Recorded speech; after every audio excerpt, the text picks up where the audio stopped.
Colorectal cancer is the third most common cancer and the second deadliest, but it's also one of the most preventable cancers. And when caught early, it is treatable and even curable.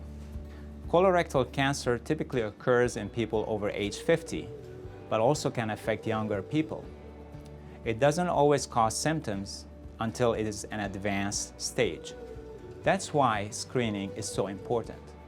If you have a family history of colorectal cancer, a history of inflammatory bowel disease, such as ulcerative colitis or Crohn's disease, you are at higher risk.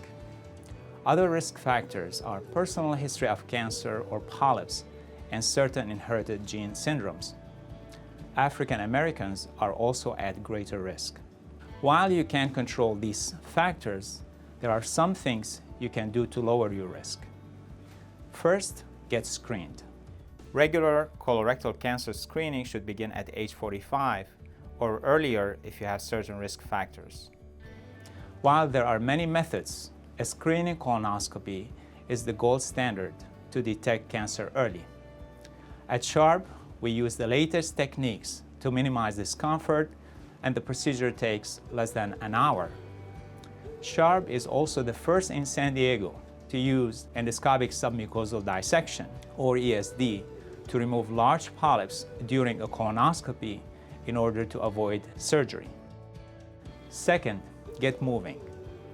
Studies shows regular exercise can reduce the risk by 20 to 25%. Even moderate exercise helps. Third, eat a healthy diet with plenty of fruits, vegetables, and whole grain.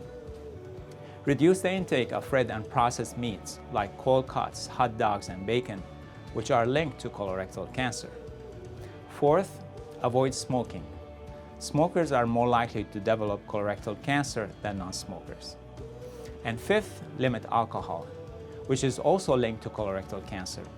A good rule of thumb is no more than 2 alcoholic drinks a day for men and not more than 1 a day for women. Finally, maintain a healthy weight.